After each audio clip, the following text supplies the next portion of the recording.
Welcome to PredWings podcast, where Smashville and Hockeytown collide. And now your hosts, Brett and Ron White and D-Law, Dan Lawless.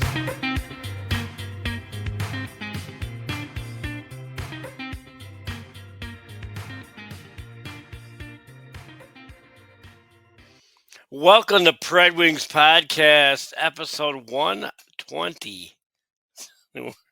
Moving right along there. It doesn't seem like that many. 5 years though. Social media, PredWings podcast on Facebook and Instagram. X is at PredWings Pod, and you can follow and listen on Podbean and emails predwingspodcast@gmail.com. I don't know. It just seems like this week's like kind of flies by. Well, it's because of the holiday. And let's see. Before we get into the beer league minute, let me do our little promo here. Sports fans, tune in to Sports with D-Law every Wednesday night at 8 p.m. live on YouTube as D-Law breaks down all the latest sports news and stories. Follow and subscribe on YouTube at Sports with D-Law, and don't forget to find us on Facebook and X at Sports with D-Law. You don't want to miss another exciting episode. And tomorrow we will have a special show, 7 o'clock for the Predators, and I don't know if I want to watch that game, though. Predators and Wings. Oh, the way the Wings are playing, I think you might actually squeak one out from the bottom of the barrel you are. I don't know, but anyway, so tomorrow night we're going to do a little live commentary. Got to iron out, well, my end is okay. We just got to bring in your camera or at least audio somehow. So I am technology deficient. I don't know anything that you're talking about when you're like, oh, you just got to do this, you got to do that. You have to talk to me like I'm 5. Because I really don't know anything about this technology stuff. So I have a camera that I can plug in and I turn it on and I can see myself. That's the extent of what I can provide. I don't know if I want to do that's not a free site. Oh, is it? Is it not? It's kind of like the Beer League Minute. Oh, this ought to be good.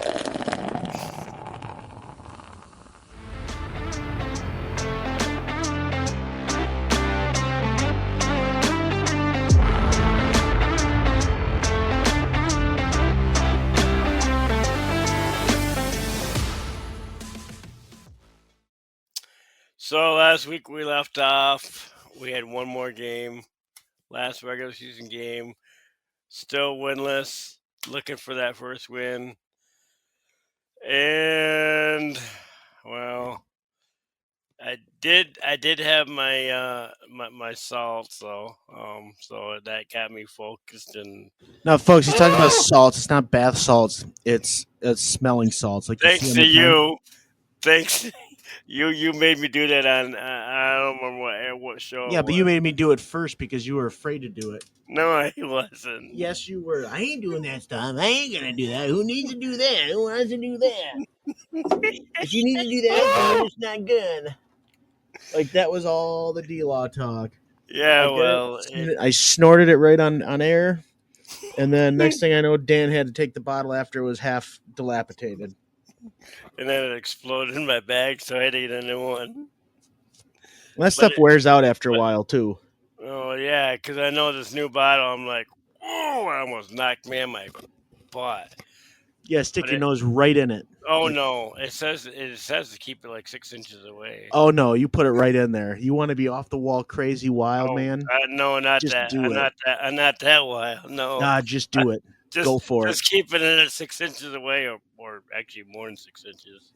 Do you know what 6 inches is? This is a G-rated show, so anyway. Never took it anywhere farther. So you can read a ruler. So anyway, half a foot.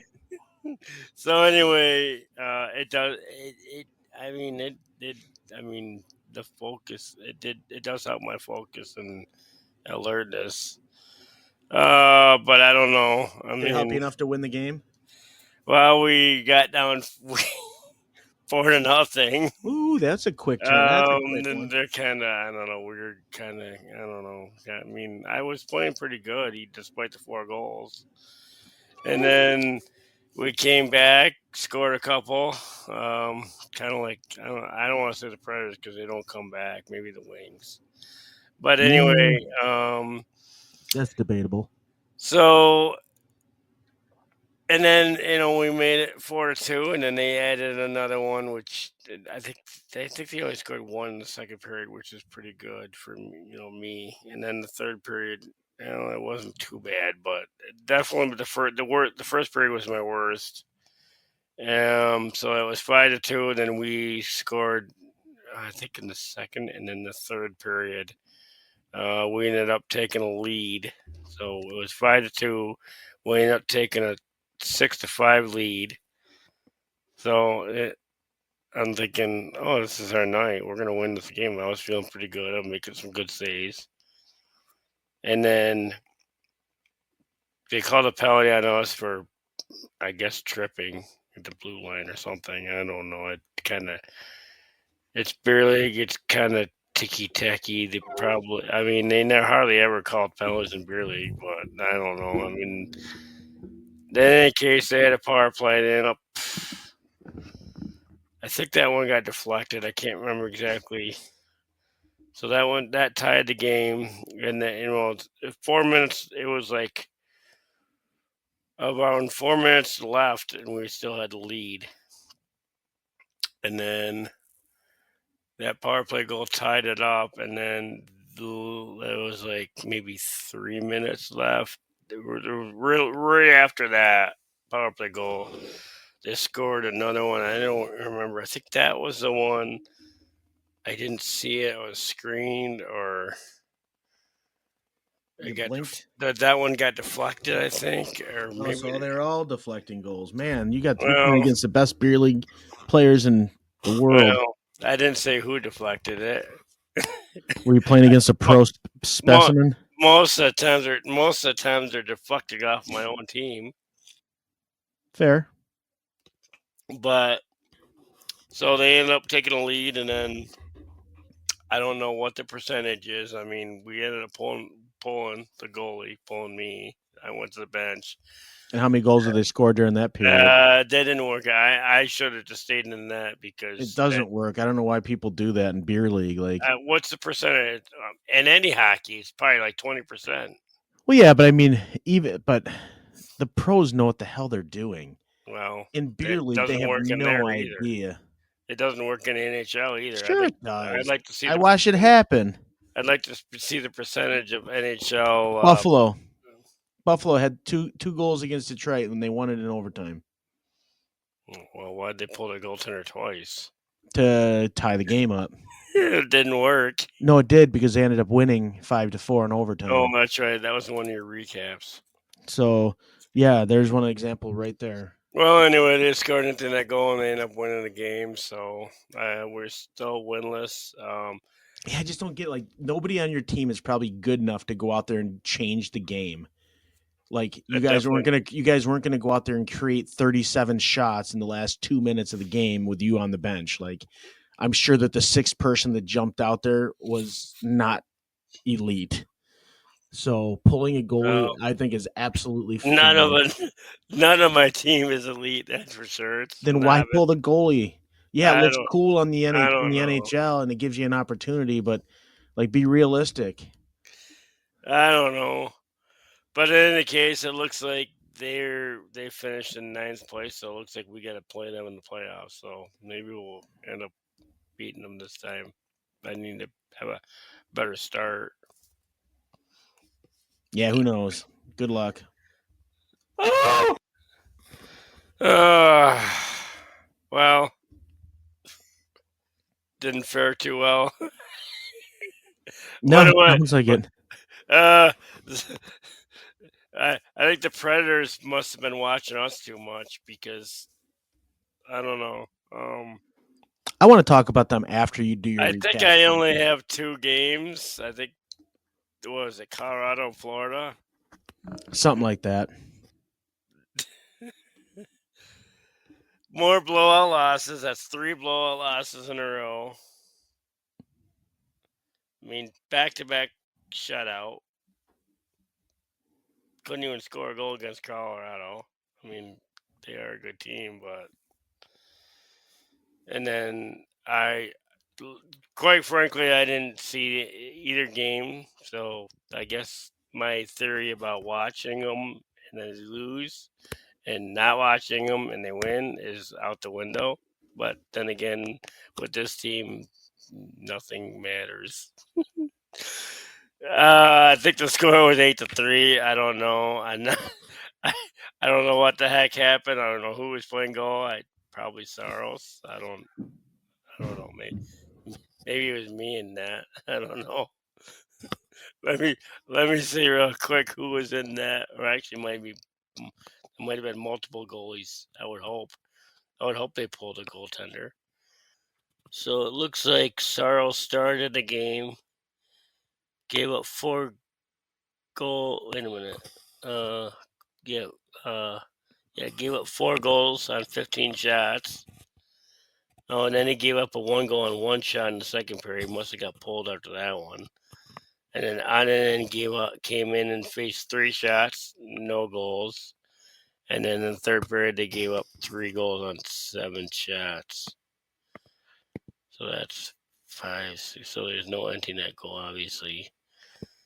So Saros is struggling again, I guess. I mean, you can't blame him. Well, I mean, look at the rest of the. well, I don't know. It just you know I don't know. Most teams by this point, I mean, Nashville's in what, last place now. I mean, they're definitely dead last. They're like, let's see, who is there anybody close to them? Let's see.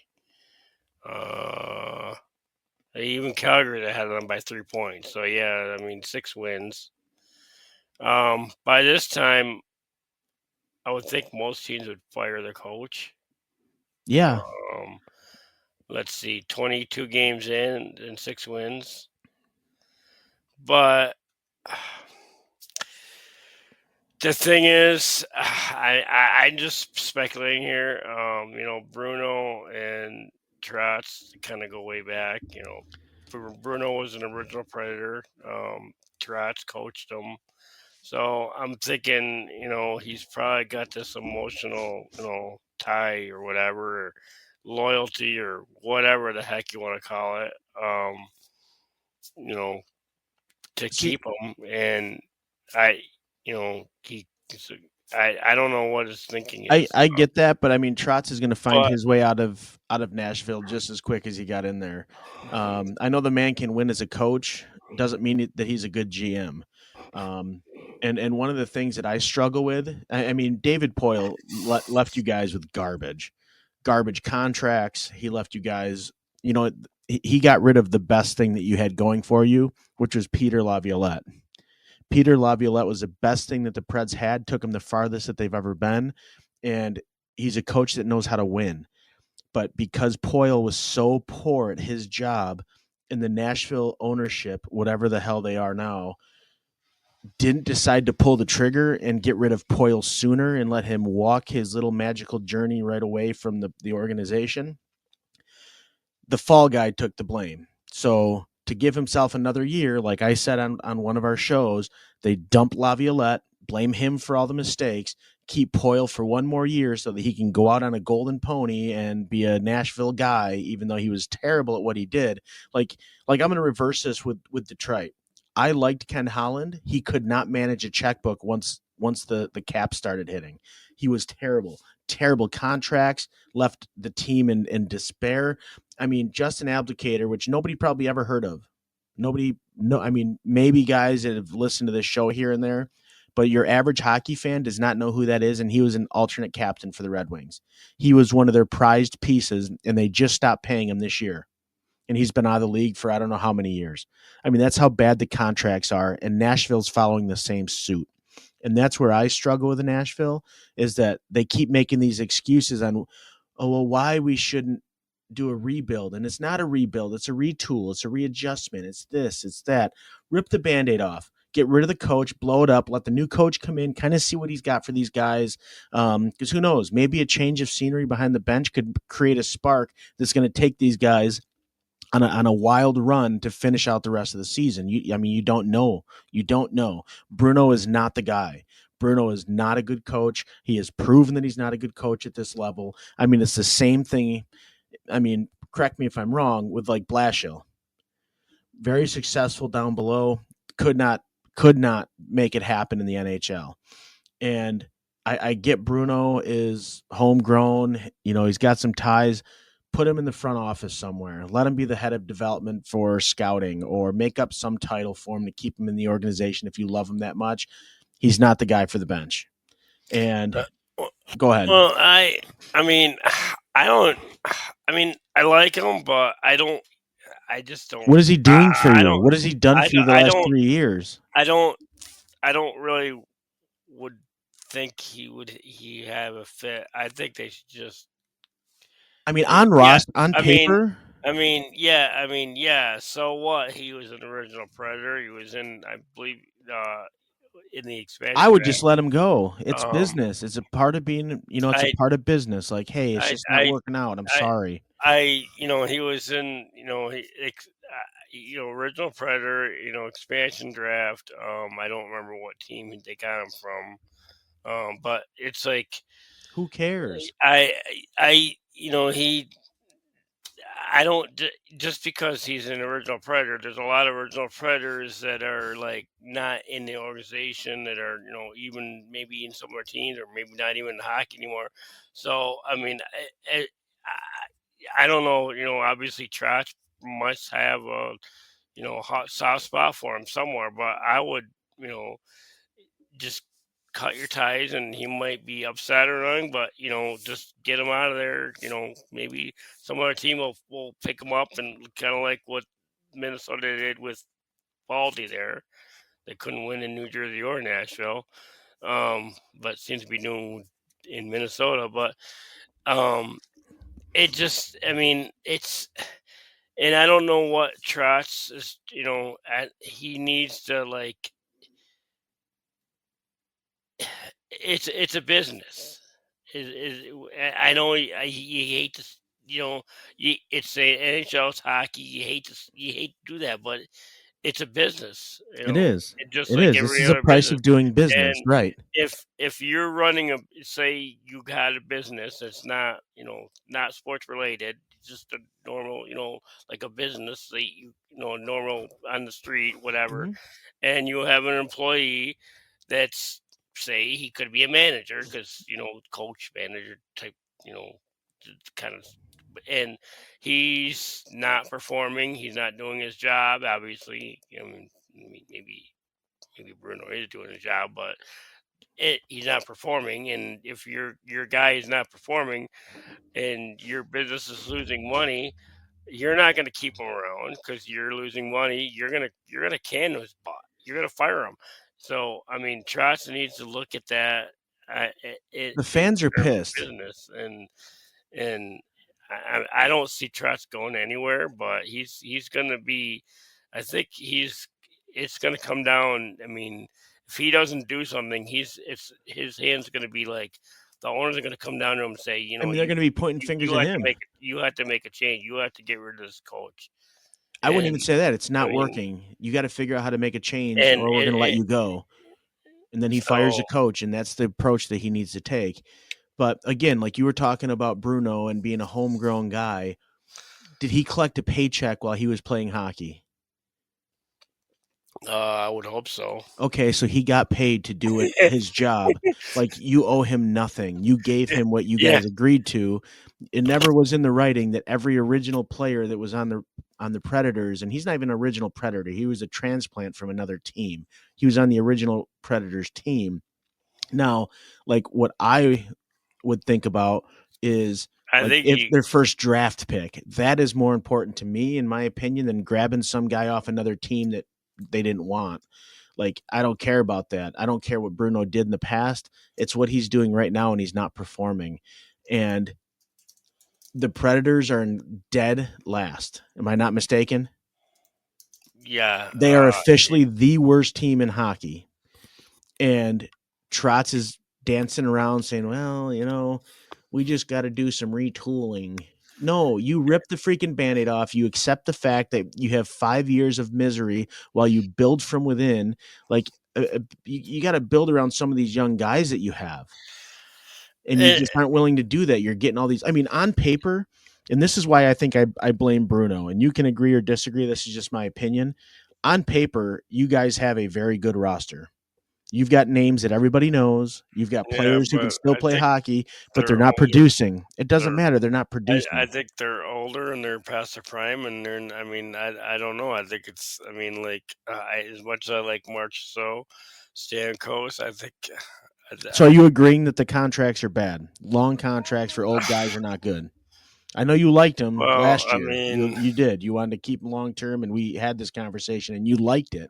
And I said, well, when they don't perform, and you're stuck paying them, they and you are can't kind of trade old them, for 8 years. I'm not sure how how do many you trade years them? How do you Marchessault got, trade that but contract? no, you don't. I mean, no one's going to trade for them, so they're kind of you almost have to buy I them mean, out. I'd have to see the tail end of the contract to see if it's one of those things where, You, hey, you have no guaranteed money unless you perform, and that's no shot at Stamkos. Like, the guy wanted to give it another go round, but he's got injuries that have prohibited him from playing at the level he can play at. Sure, he's still got it. Bruno can't get it out of him, but I mean, the guy's still got it. You don't go from having a pretty good freaking season to nothing over the next 2 years like that quickly. Like, I just don't see a. I mean, look at Brad Marchand. He's still playing at a very elite level. Sure, he's taken a couple steps back, but he's still productive. He's still scoring a lot of goals. He's still, doing the things that he did in Boston, just not as frequently, but he's doing it at a much more frequent pace than what Stamkos is doing. so while Stamkos' AAV is the same all 4 years, so all the remaining 4 years, 20, 24, 25, 25, 26, 20, 26, 27, and then 27, 28 is the same, all 8 million. And then there's a UFA in 2028. So, what are you guys going to do for the next 3 years with this guy? Like, what is the plan? You'd have to ask. Um, you'd I mean, have to. I just don't see it. I don't understand. Like, I didn't You'd have to. understand it last year You'd when have this to ask happened. Trotzak because I don't, and he's not telling anybody. I mean, do you agree? Like, it was a foolish. Like, at this point, Well, I can we mean, agree? Can we agree on that? We both feel that was not a great contract to go after. I mean, even and Forsberg's your guy, but you gave him also 8 years. Like, you guys are pushing these guys into their 30s, and not many people can do that. Ovechkin, Marchand, like, there's just not a lot of guys that are durable enough to play and contribute at that age. I mean, sure, there's guys out there that can contribute, but not for star money. I mean, what is your cap like right now? well, it's let's see, it is. Let's see, the space they have $8.4 million in cap space, Okay, so they got a little room, but not a lot. compared to Edmonton, who's got well, their projected space is -2. Well, yeah, I mean, look at That's Holland. they're not getting rid of. Yeah, Detroit's sitting good at 10. yeah, Right and I now, don't they're see. right now their current space is 14 million. See, but that gives us But room to go out and get somebody at the trade deadline that could help us with a playoff push. Like, but I think the Wings are pretty close to there, but I don't want to hijack the Wings. We'll get into but them in a second. but but look at Anaheim. You know how good Anaheim is doing, and they got a lot of young players. Yeah, But you get guess what their current space is right now? what's that? Their cap space right now. 20. 17 million. Yeah, and that's how you build a good team. And I get what And Iserman's doing, and I don't like it because it's going to take time. But that's what I'm saying. Like the Predators are just you're wasting time. Chicago's got the most with 19 million, and they're Well, yeah, but how do you not when you have the number one draft pick for like 7 years in a row? Like, of and course. they're doing pretty good as well. I mean, they tend to be kind of inconsistent right now, but they're a young team, and that tends to happen. But and Nashville's not even inconsistent anymore. They're just losing. Um, but you know, I'm not sure who the Anaheim GM. I know who it is, but I can't think of it right off the hand. But a lot of young players, and they did get a couple veterans. Kreider. Um, I'm not sure what his contract was, but Right, but are I you mean, hearing what you're but saying? but Like but I mean, they build the core through the draft, through the farm system, eh, and then you start adding the pieces like a Kreider. You add a piece like I a mean, yeah, Stamkos. yeah. Like you don't sign these guys to massive contracts. You bring them in to fulfill your need to get I you mean, yeah, farther. uh, yeah, uh, yeah. Anaheim was, the few years there, they were pretty pathetic and bad and last place, and no number one draft pick or close to it or in the draft lottery, and everybody was laughing because they were always losing. And well, now the Predators are losing and getting laughed at, and they're not even in. They got a lot of old guys that what do they call them, the geriatrics. Yeah, It, I just I don't want to sit here and harp on the Predators all but night. I mean, they're going I to don't be know. what they're going to be. It's just frustrating. I can't even. It's the whole fan base. I mean, the whole fan base is ticked off. I mean, you have a lot of I mean, fraudulent tickets being sold to games, which is pissing fans off. Then you got a subpar team on the ice, which is another issue. The only thing that the Predators have going for them is the atmosphere that they provide at the Bridgestone. That's about it. I don't even think And that is right now. that's going to die off too. I mean, that's going to die Uh, off. I mean, and trust me, I've seen it with the Red Wings over the last 7 years. Like it's been terrible, terrible hockey. And all the years I've been going, I haven't been in a few years now, but I was going, every year, and you can attest to this, and going to, and their football team is struggling as well. But every year I would go for a weekend, usually in the fall, would go Predators and Titans, and it seems like every year I went, the Predators would win. Titans too, but I think I saw one Predators loss up I've never until seen a Detroit win in up Detroit. up until the last year or two. Well, the last game I think I went was a playoff game against Colorado, but and now it's like I'm kind of glad I'm not going now because my I'd be watching them lose probably. Um, but Forsberg, he's in his fourth year of it, 4 of the 8 years right now. So he's got until 2030 when he's a free agent. Let's see, his AAV is the same, so it's not like it's a lot of contracts tend to be upfront loaded or back loaded. His is like the same all years, all the years. So that's one good thing Boyle did. At what amount? 8.5 million. What do you mean that's one good thing Poyle did? What did he do that was good? He didn't front load or back load. I would rather have front loaded if I was going to do any of it. Because again, you're stuck with him. The man's going to be how old in 2030? He's 31. Okay, so you're going to be paying a He was 30. born in So '94, so you're going to be paying a 36-year-old hockey player $8 million a year, and you feel good about that? You think Poyle did a good job with that? I mean, no offense, but Forsberg's production seems to have slowed down this year a little bit. Granted, it's still early, but he's not the Forsberg we've seen in the past. well, he's got 9 goals. I mean, granted, he's having another down year, 9 goals in 22 games, but he had 31. going back to 2024, he had 48 goals. So I mean, Yeah, I mean he's got he needs to potential. step it up, and never been a 50 goal scorer. But let me ask you this: like with age, do you get better? I mean, I think you hit a Uh, prime in your career, and then it just starts to tail off from there. And I think Forsberg was in that. I mean, I'm not saying he wasn't there when they signed the contract, but you got to think future long term. And again, like I yeah, bash Eiserman all the time. Eiserman made a run at Stamkos. I mean, from everything that I had read, Eiserman had reached out, wanted to get Stamkos, but he wanted to give him like 3 years, and another thing with Stamkos didn't want it. Stamkos, it's surprisingly, I think he actually wanted to go to Nashville, and of course, the Predators end up Well, overpaying him. geez, yeah, I So, would too if I was going to get overpaid to live in a cool city.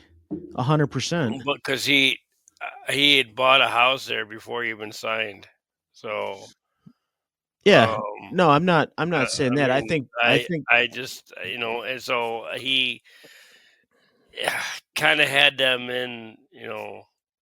He definitely won that battle because you know he pretty much said, I'm going to sign here, but I'm going to kind of like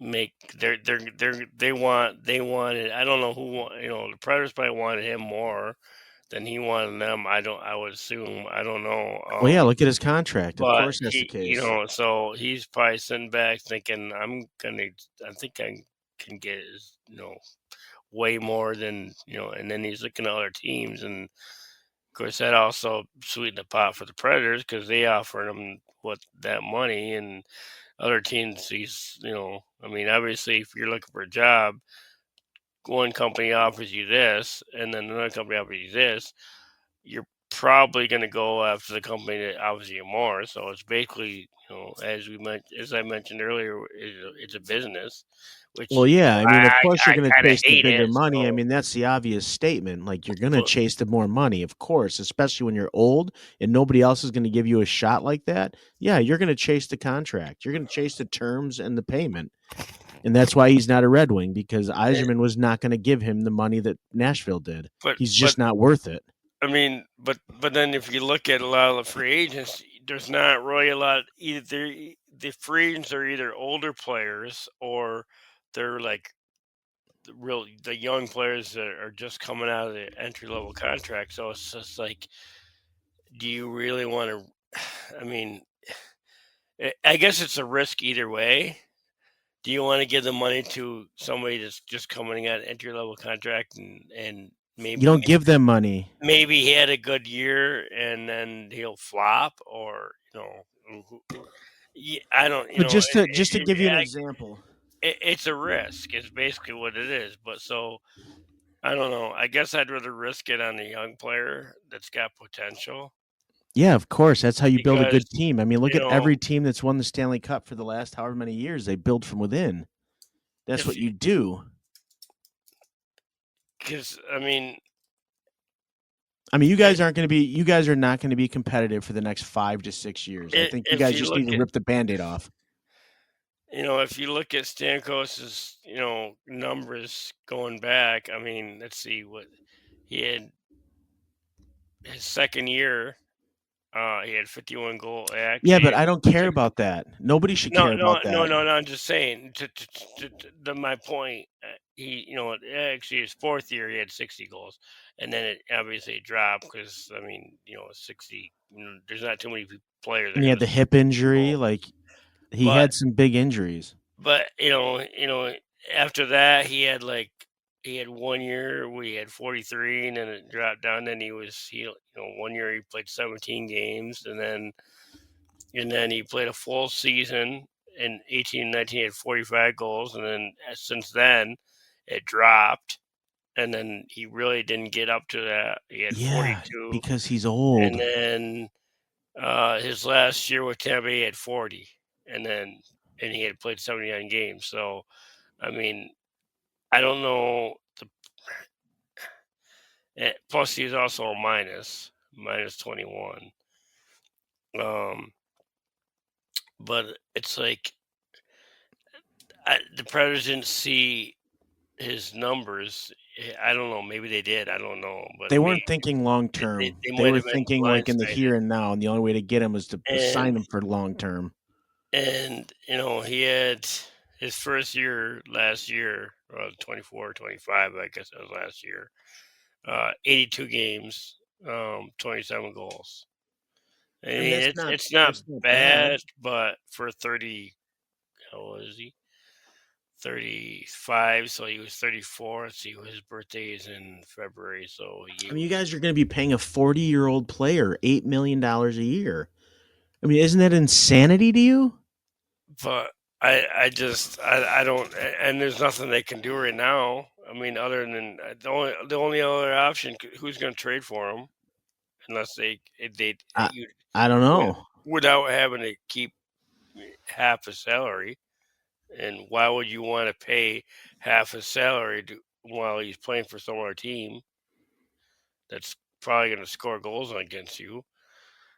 And also, you know, the only other option was to buy him out, like they did with tourists. And it's like, I hate spending good money why, after bad why, money. why? You might as well just not buy it. You might as well just keep him on your roster until he's, you know, because if you buy him out, you're still paying him, and he's not playing. So you might as well just keep him on your roster, and so he can still Well, if you buy play. him out, it opens up the cap space, I believe. So it gives you Well, opportunity to go get somebody else. yeah, but you're still paying him. Let's see what they happen with tourists.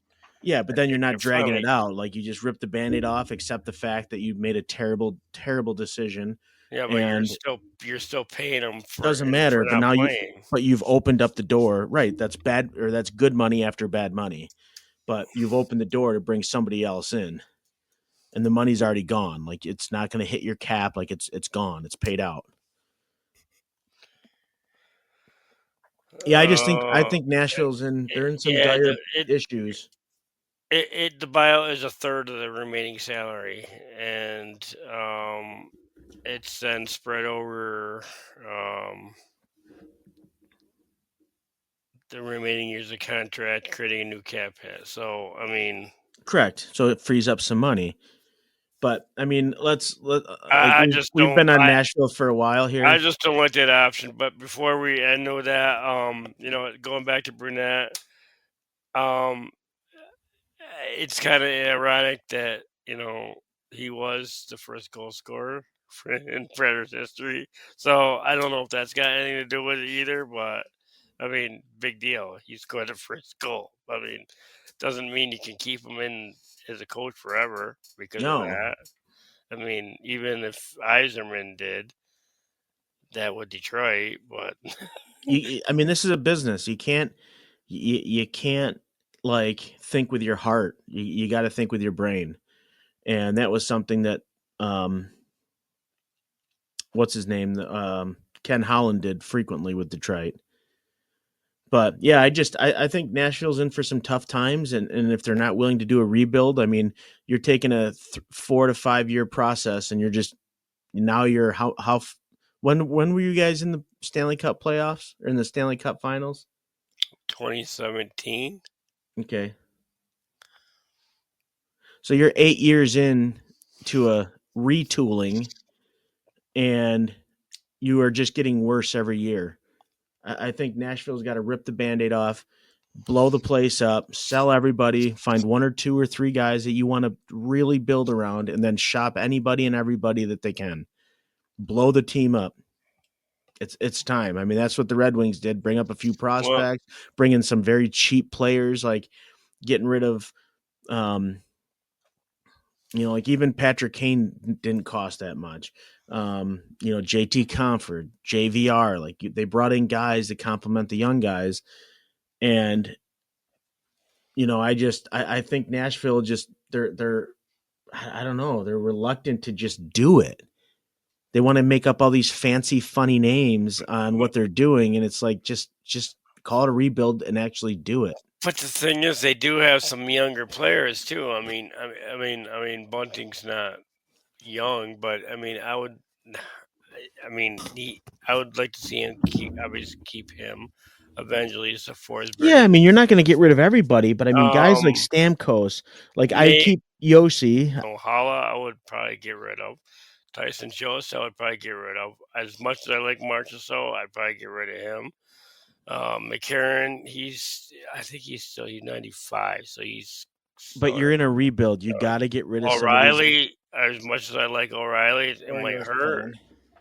As much as I like O'Reilly, I would probably dump him. Stamkos, I don't think he can. I don't think anybody would. I mean, I don't know. It, they that's the thing with his contract. I don't think anybody would want his contract at his age. So I don't think you'd be. I don't think. I think you're kind of stuck with him, even though. And I would not want to trade him and have to keep part of his contract. Depends on what And you get in return for him. If you're in a I wouldn't. rebuild, I would not want to. I if would you're in a not want to keep rebuild, his. then you want picks. I mean, you got to understand, D Law, that the NHL draft is not like college football going into the NFL. It's not like baseball, or it is like it's more like baseball rather. But it's not like basketball where you have only college prospects that come up. Like that's not hockey. That's not how this works. Hockey, you've got the NHL, the ECHL, you've got your German leagues, you've got your Russian leagues, you've got your Swedish leagues. I mean, you have players literally. I mean, you could probably say you've got 100,000 players who are quote unquote draft ready, and you have to try to find the ones that you think are going to hit in the NHL. It is very difficult to do, and the only way to do that is to have more shots, more swings of the bat. So you get as many draft picks as you can, and you pick the best players that you think. And let's say you have 7 or 8 or 10 or 12 draft picks because you traded everything away and got draft picks, and you hit on 3 of them. That's pretty good. That's pretty good. And you'll have a few guys that'll come up in supporting roles. But again, if you're just drafting a first round, a second round, up, we gave up a third round, so we're going to go to the fourth round. Like you're not going to rebuild that way. It's going to be just very difficult to do that. And the only reason I'm getting this hard on Nashville right now is because since 2017 they have done nothing but make excuses on, oh, we're retooling, we're rebuffing, whatever the hell they want to call it. They're not doing anything. They're just putting the exact same product with different names every year and getting the exact same or worse results. Maybe it's time to switch goaltenders. That has nothing to do with it. You're not scoring goals. You're not winning games. Well, Saros has proven year after year after year like he can be a reliable goalie, and to be that bad, you can't just blame a goal. You're the worst team in the NHL. That is not a goalie issue. Sure, that could be a goalie problem, but it's not just a goalie issue. You've got guys who can't score. You're allowing shots upon shots. Like it's just there's a number of factors. Like you don't have a good team. no, his goals against is 308 and save percentage is 889. So that's not that good. How many shots does he face a game? Like Well, he's faced I'm just 400. curious. He's played 18 games. He's faced 476 shots. Hang on. I'm going to do some quick math here. How many shots did he face? 476. In how many games? 18. So about 27 shots a game. That's about normal. I mean, compared to other teams. Yeah, but I mean that's just an average. They could have put up 40 in one 50, game and 12 in another. 53 goals against. Yeah, it's a struggle. That's yeah. I'd like to know how many of those. I mean, no excuses, but how many of those are like own goals tipped off your own defenseman? Because it seems like Well, been a lot. I've been yeah, and I mean I'm going to kind of segue this into the Red Wings because yeah. we're going on with this and it's getting late. But what I'm going to say is that like it's not just the goalie's fault because as I'm going to go through my recaps here and where I'm going to segue into yesterday's game against New Jersey. New Jersey like they didn't play like a like they weren't like they didn't outclass the Red Wings. But the problem is that they only put up 20 shots on goal and scored 4 goals. Two for sure, and I think a third were deflected in front of the net. Like Talbot had no absolute shot at stopping him. I mean, there was just no chance, and he only faced 20 shots. So on paper, you're going to look at that and say, "Man, that's terrible. How is he letting up 4 goals and only 20 shots? Like that's just not good." Well, I'll tell you why. Because the defense isn't tying up their men. They're letting the sticks run wild, and they're getting these sweet deflection plays because they're uncontested in front. And I'm sure Nashville has some of those same issues where they're just not supporting Saros because I'm sorry, Saros is not a bad goalie. I would love to have him in Detroit. Um, but I'm going to go into the Islanders, and there's not much to talk about. The Islanders have Detroit's number, and I'm going to tell you why. Because Detroit is not a physical team. Any team that brings any type of physicality to the Red Wings, they cave, they cater, and they break down. Buffalo started playing a little bit more physical in their game, and Buffalo came back and they ended up beating Detroit. Like it's just if you want to beat Detroit, throw the body. I mean, that's all there is to it. Detroit got spanked 5-0. You know, they were just and here's but and when I say that, just throw the body, and it's more than that. It's just you bring that tenacity. They've got Patrick Waugh behind the bench. We all know what he is. That tenacity, that that grit. Like he's a high strung goalie. Detroit had 23 hits that game to the Islanders 8. But when you look at the penalties, there was a lot of extracurricular activities. Like they were getting under Detroit's skin. Detroit had 2 game misconducts. Like that's the game that they want Detroit to play, where they're just bullying them after whistles. Like that's what they do. And they completely just dominated the Red Wings. Sure, Detroit had 29 shots on goal. Cool, great. Doesn't matter when you're not getting good quality shots. It's just not good. So 5-0. There's really nothing to talk about in this game at all, besides some of the penalties. Marco Casper had a fight against Tony D'Angelo, and it was a slap fest. Like Detroit is just not. They're soft. They're soft. Now we're gonna go into Columbus, where um, I thought Columbus was gonna win this game. They came out, got a power play goal. Those struggles continue. Lucas Raymond came out and had an awesome goal. He played very, very well. Um, but then in the middle of the second and the third period, Miles Wood gets a goal. Zach Werenski gets a goal. Now all of a sudden it's 3-1, and we're playing from behind again. Sherratt gets a goal. Seider gets a goal. We end up going into overtime, and the Cat ends up winning it, getting his 10th on the season. He's finally waking up. He's playing great hockey, but it's the Red Wings got to stop playing from behind. That's when they get in trouble. I don't understand why they keep doing that. But it was just not a good outing for them. I'm going to jump over to the Jersey game. I didn't think the Jersey game was that bad. I thought Detroit held their own. I did not like the freedom that the Devils had out front. I didn't like that. One thing that I did learn in this game is that I think Comfer is a little bit tougher than I give him credit for. I think the guy can hold his own okay, which he did. He ended up laying a big hit, and then he ended up fighting for it later on, and it was a good tilt. It was a good tilly. They went a while. Throwing bombs. It was a good game. But Detroit couldn't recover. It was not good. New Jersey came out and put up 3 in the first period. Ben Sherratt had a little incident that cost him some money. Oh, I'm sure. I forget what it was. It was in the Islanders game. New Jersey. Was it New But Jersey? I watched that whole game. But ended Simon Nemec at 10:12 was the third period. Oh, no kidding. There wasn't a penalty for it.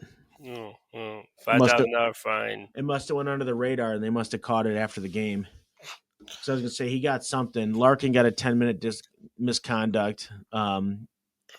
This game got rough at the end, and if Detroit had that type of grit, from the second period on, they would have won this game. But again, too loose in front of the net, allowing guys to have easy access to shooting lanes, allowing them to be able to put sticks in the lane to create those change of direction shots, and that killed Detroit. That was at least two of their goals. It could have been a 3-2 game Detroit wins if they just tie those guys up in front and allow Talbot to have that clear shot at the puck. And another thing going off on goalies, Yzerman cannot find a goalie. He does not have an eye for goaltending, at least nothing that I can see right now. He just keeps recycling these old timers. They're just not good. Talbot's okay. Gibson is playing terrible, absolutely terrible. Like, I hate to ride the guy, but his outings, like, you just sit there and every shot you're cringing, just thinking like, oh my God, is he going to let this one in too? Like I had that back in the day with, I forget which goalie it was. So Who knows? I know it might be early, but I mean, why not give Costa a chance? He's played it with Griffins for at least 3 years now, at least. Yeah, they're saying he hit a roadblock in his development last year, and that's why they didn't bring him up. But this year, I mean, the Griffins are the best team in the AHL. They finally got their first loss, At what, least three give him days a. Sh- ago.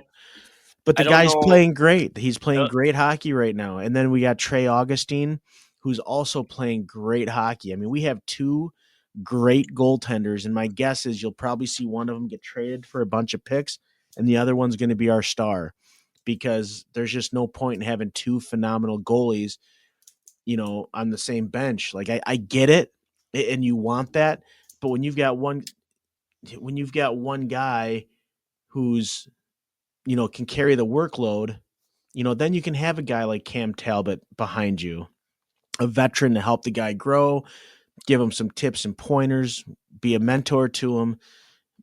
But when you've got, I don't know what they're going to do. It'll be interesting. Um, but yeah, the Red Wings are well, just inconsistent right um, now. so why don't they give Costa a chance? Because right now he is exempt from waivers. He can play a maximum of 79 more NHL games, so he must play at least one game, right? He did. And so he's currently exempt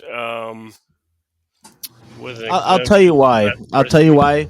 From my opinion, they don't. Goalies are a breed themselves, and the development of a goalie usually takes significantly longer than a skater. Oh And yeah, there's a lot. There's rookie, rookie. I say rookie goalies that are 27, 28 years old. yeah, and that's fine. But they're saying that Kosa he hit a roadblock and he's just not ready. So there's no point in bringing him up, getting him shelled, rattling him, sending him back down, and now he's rattled and not playing the game. Like, let him get ready, let him get his mind right, let him be ready for the NHL, then bring him up. He's going to take his bumps. He's going to take his bruises. He's going to take some wins. He's going to take some losses, but he'll be more mature and he'll be able to handle that. Let the kid develop. I'm not in any rush. I just don't see a point at this moment. Sure, maybe down the road it's like, okay, Gibson really isn't the answer. Now it's time to bring Coach Well, up. yeah, that's true as well. I mean, Detroit, they're still sitting, they're second, 27 points, or one point behind Tampa Bay, which they would have won one of those last two games, they'd be still in first. So something's working.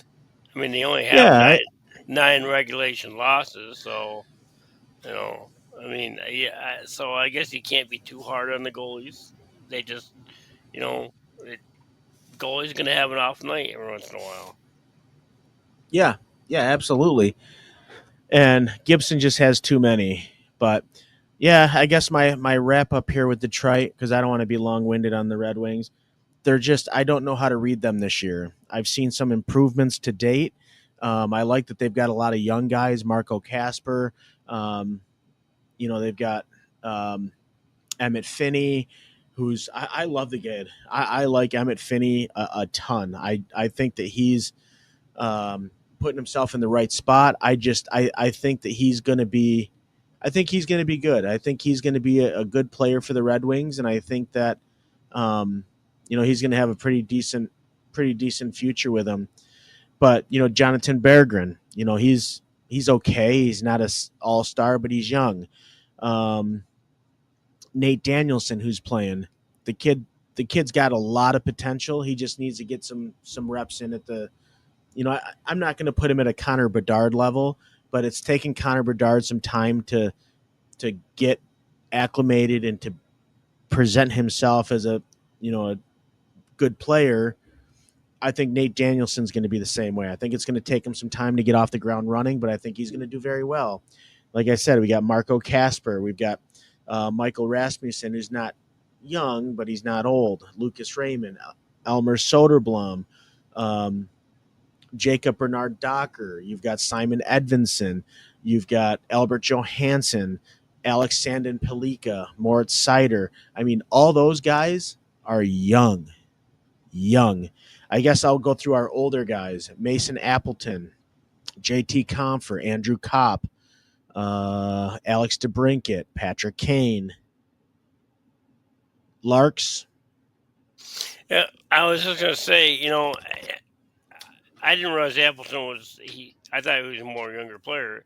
I No, the the the the the, the, the little bit that I've been watching the Red Wings, I thought Appleton and Pelika were really standing out. I know Appleton's only got 3 goals, and Pelika's a defenseman, but when the defenseman really sticks out and obviously not getting points, that's a good thing.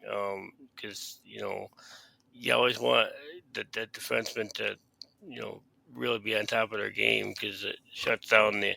I don't know if he's like facing the top line. I don't know if he's like one of the top pairing or the second pairing, or where he no, fits in. it's been Sider and Johansson a lot of the time. I've But noticed. I think I would if I mean obviously it's working for the Red Wings, but I wouldn't mind. I'd see him on the top defensive pair because Nah, he's not ready for that. he Who are you going to kick out? yeah, that's true because You're going to tell if Moritz you Sider he's got to sit? but Danielson, I mean he goes.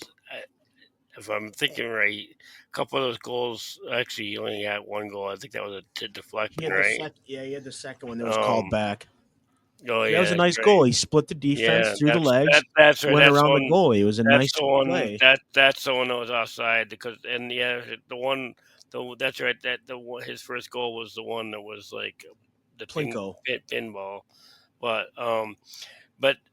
just I don't want to hijack your thing, but Nope, you're good. it seems like they need some secondary scoring. I mean, you got Larkin and DeBrinket with double digits, and then Raymond, who's having a really good year with 7. He probably should or could have 10, but and then the next after that is a defenseman 3, and then Kane. Well, he's only played 14 games, so he's been injured. But Finney's got 5 oh goals. yeah, Finney's got 5, but Yeah, I mean they're yeah, they could but have yeah, more they secondary definitely need. scoring, but I mean, here I am. I mean, like I'm nobody to judge that because the way the Predators playing. So I should just like shut my mouth because I can't talk that. 'Cause- but I mean, at least I mean the Predators don't even have anybody in double digits, so I can't even talk. But I mean, at least they balance out their scoring. yeah. I mean, even though they have nobody in double digits, I mean, they got a bunch. You know, they you know they got like 6 or 7 guys that are more balanced scoring. They just need to score more. So, um, but comparing that with Detroit, I mean, think it's working. The only thing is, Talbot's definitely he's definitely the better goalie right now. right now at this point. Yeah, Gibson's got to figure it He's out. he's played 13 games and Gibson played 12, and Talbot's got 9 wins to Gibson's 4, and the goals against is a lot better. I mean, Talbot's under 3. I mean, it's not great, but 2.79 is in today's NHL. That's pretty good because today's NHL is all about goal scoring. I mean, Gibson's still not bad at 3.46, but you look at the save percentage, and neither one of them are over 90%. So that's that they need to, and you can't really a lot. You look at that and you blame the goaltender, but do you look? You almost have to look at the defense too. I mean, yeah, the goalie's supposed to stop them, but if you look at each game, I mean, breakaways, that kind of stuff, and I mean, you almost have to kind of put So why does blame on Detroit's defense. goalies get a pass, but Saros doesn't? Well, I didn't say Saros did get a pass. I mean, they're way better than Saros. Saros' save percentage is 889. That's the state of the Red Wings right now. So that's how I'm wrapping it up there. The one fine, obviously, Detroit. There really wasn't that many fines. Although Rantanen, he did get suspended, but I think he got fined before that too. Yeah, he's got a. He got fined for embellishment. Yeah, but Randon got a funny because he got an automatic suspension for And then boarding Matt Coronado. But the reason he got the suspension is because he's had 2 game misconducts before a certain time period. Oh, before playing 41 games. yeah, That's what it was. So it's an yeah, automatic game suspension. yeah. So I thought it was 2 games, but I guess it's only No, one. it's 1. Because he's on my fantasy team, and I thought the fantasy uh, said he had out for 2 games, but I think it's only 1, which is earlier tonight against Edmonton, and I think they were winning actually. So I guess they didn't really need him. Yeah, and then you got Brendan Dillon. I don't think we talked about, did we? Boarding I Tyler think Bertuzzi. I know it happened a while ago, but I think the fine just came down. It happened on November 12th, but I think the fine just came out. I could be yeah. wrong. Well, yeah, because we did talk about Cousins, didn't we? Yeah, we did. And that We was talked about Malkin. before that. So the San Jose Utah game, there was a no goal call for goalie interference, which Askarov flopped on that. It was not an interference. He just flopped. The guy didn't. He didn't hardly even. Barely touched him. I don't even think he. I think he just brushed him. It definitely was not goalie interference. They challenged it, and then and the call stands. So yeah, I don't know about that one, but I just Bucks did win that game in overtime, 3-2. So yeah, that kind of stung Utah. And I mean, Oscar was known for that, flopping and trying to create stuff that's goal to the inference that doesn't exist. He's done that in Milwaukee. He didn't, he played a couple games in Nashville, but yeah, that's his MO. So I think teams that play San Jose need to look out for that and make sure they don't even come an inch from him because he'll flop. But before we get into the picks, last week's trivia question. Let's see. It was in how many seconds did Bill Mosienko score the first hat trick? Ron had selected the questions were 21 seconds, 28, 35, and 42, and Ron had picked 28 seconds. The correct answer was 21 seconds. So Well, that's pretty impressive. 21 seconds is the fastest. And let's see this week's question. In what year did the NHL introduce the salary cap? I almost said the yeah. I don't know. We all hate the salary cap, although baseball should have a salary cap. But anyway, in what year did the NHL introduce the salary cap? This week's trivia question: 2000, 2005, 2010, or 2015? Did we lose you? You're thinking. Don't I'm Google. going 2000. No, I'm not going to Google. Okay, so we're unpicked. It's either 2000 or 2005. I'm going to go with 2000. Okay, so you picked 2000. Yes. Okay, so I'll write that down. And I can't guess, obviously, because I'd have them all right. If I was to There's a guess first that, time for everything. my fantasy team's not doing too well. I just lost all 3 football games and my hockey. What's my hockey? My record on fantasy hockey is. I got to Uh, look at that. I've been too busy on I'm football. in 5th place, 4-3. What team is yours? Yeah, how many teams you got I don't know. I think you gave me like 2 teams. in hockey? Yeah. I thought I only get no. That was football. Well, I think your team naming Dan sucks probably. Oh yeah, it is. That's right. Well, you're 2-5. Yeah, I got to start changing my Well, roster. my team is 4-3, and let's see. I don't have a very good team. I have Dylan Holloway, O'Reilly, Ovechkin, Reinhardt, Dorofeev, Hurdle, DeBrinket, Marchessault, Kopitar, Hedman, who's on IRLT, so I got to change it. Oh God, they're playing the IRL LTIR.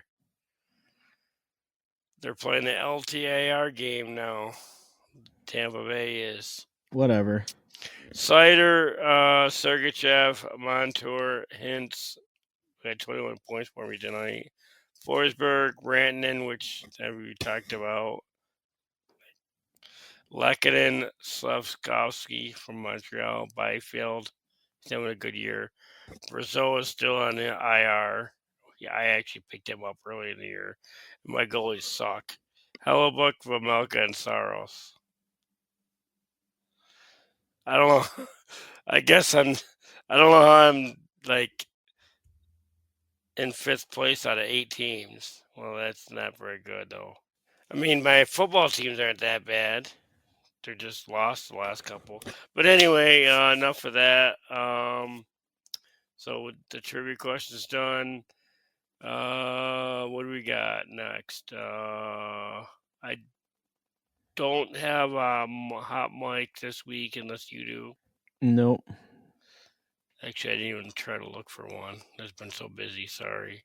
No, me I too. really need to look for that. Weekly picks. Let's see. And we're at how many games now are we at? We're 22 games in, so we can do our PredWings 10 in about 20 more games. Okay. We're a quarter way through the season. So let's see.